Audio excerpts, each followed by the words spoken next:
आज हम इस वीडियो के माध्यम से कर्म एवं व्यवहार के संबंध में अपने विचार रखेंगे। आशा है कि इससे समस्त श्रोतागण को लाभ होगा। व्यवहार एक तरह का कर्म होता है। व्यवहार एक मनुष्य द्वारा दूसरों के साथ किया जाने वाला कर्म होता है। चूँकि व्यवहार एक तरह का कर्म होता है, इसलिए इसका प्रभाव भी कर्म के समान पड़ता है। जिस तरह से अन्य कर्म का प्रभाव मनुष्य के ऊपर पड़ता है, उसी तरह से मनुष्य द्वारा किए जाने वाले व्यवहार का भी प्रभाव मनुष्य के ऊपर पड़ता है। और मनुष्य द्वारा किए जाने वाले व्यवहार के संपर्क में किसी भी कारण से जो लोग आते हैं, उन सब पर भी मनुष्य द्वारा किए जाने वाले व्यवहार का प्रभाव पड़ता है। व्यवहार के संबंध में मनुष्य के पास दो विकल्प होते हैं। प्रथम विकल्प यह होता है जिसके अंतर्गत मनुष्य स्वयं तथा दूसरों के प्रति किए जाने वाले व्यवहार का मानदंड एक समान रखता है। दूसरा वह होता है जिसके अधीन मनुष्य स्वयं एवं दूसरों के प्रति किए जाने वाले व्यवहार का मानदंड अलग अलग रखता है। अथवा एक तरीका यह भी हो सकता है कि व्यक्ति अपने व्यवहार का मानदंड अलग अलग व्यक्तियों के साथ अलग अलग रूप में रखता है।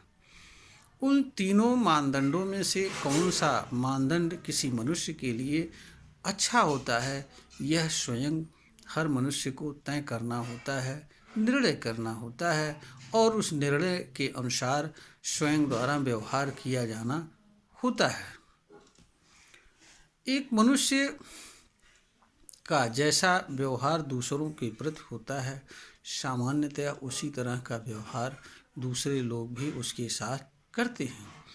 इसलिए हर मनुष्य के लिए यह आवश्यक होता है कि उसके द्वारा किया जाने वाला व्यवहार ऐसा हो जिसके कारण ना तो उस पर कोई बुरा प्रभाव पड़े और ना ही जिसके साथ वह व्यवहार कर रहा है उस पर किसी तरह का बुरा प्रभाव पड़े। क्योंकि कोई मनुष्य अपने व्यवहार से स्वयं को पीड़ा में डाले और उसके व्यवहार से दूसरे लोग पीड़ित एवं दुखी हों, बदले में दूसरे लोग भी उसके साथ ऐसा व्यवहार करें जिसके कारण व्यवहार करने वाले व्यक्ति को पीड़ा एवं तकलीफ हो, तो यह हमारे समझ से इस तरह का व्यवहार किया जाना किसी भी मनुष्य के लिए उचित नहीं हो सकता है।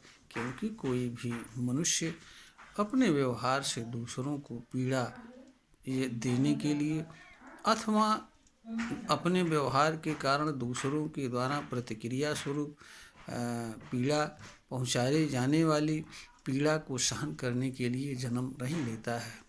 इसलिए हर मनुष्य के लिए यह आवश्यक होता है कि जैसा व्यवहार वह दूसरों के साथ स्वयं के साथ दूसरों के माध्यम से चाहता है, उसी तरह का व्यवहार वह दूसरों के साथ करे। दूसरी बात यह भी है कि हर मनुष्य के व्यवहार का स्वरूप एक समान होना चाहिए। ऐसा नहीं कि वह अलग अलग व्यक्तियों के साथ अलग अलग तरह का व्यवहार करे, जिससे उसके व्यवहार से किसी को खुशी मिले और किसी को प्रसन्नता मिले और किसी को पीड़ा एवं तकलीफ हो।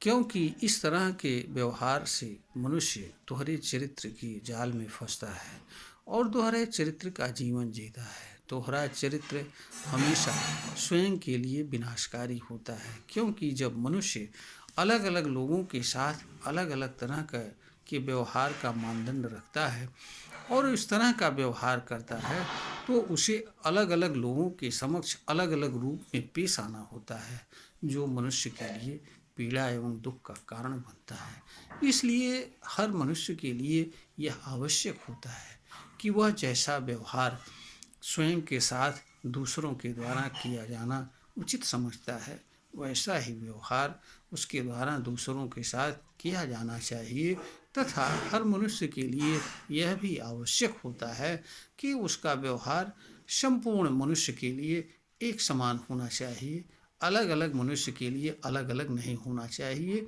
क्योंकि प्रकृति में व्यवहार की समता है। प्रकृति में जितनी भी चीज़ें विद्यमान हैं वह सभी चीज़ें भिन्न भिन्न होते हुए भी दूसरी चीज़ों के प्रति एक समान व्यवहार करती हैं। इसलिए हर मनुष्य के लिए यह आवश्यक होता है एवं हर मनुष्य से अपेक्षा की जाती है कि हर मनुष्य अलग अलग स्वरूप में होते हुए भी हर मनुष्य के द्वारा दूसरे मनुष्य के साथ एक समान व्यवहार करना चाहिए। इसी में संपूर्ण मानव जाति का और किसी व्यक्तिगत मानव का कल्याण है। यह वीडियो ज्ञानवर्धन हेतु बनाई गई है, प्रेषित की जा रही है। अगर यह वीडियो ज्ञानवर्धन के योग्य प्रतीत हो तो इसे लाइक करें, शेयर करें और सब्सक्राइब करें।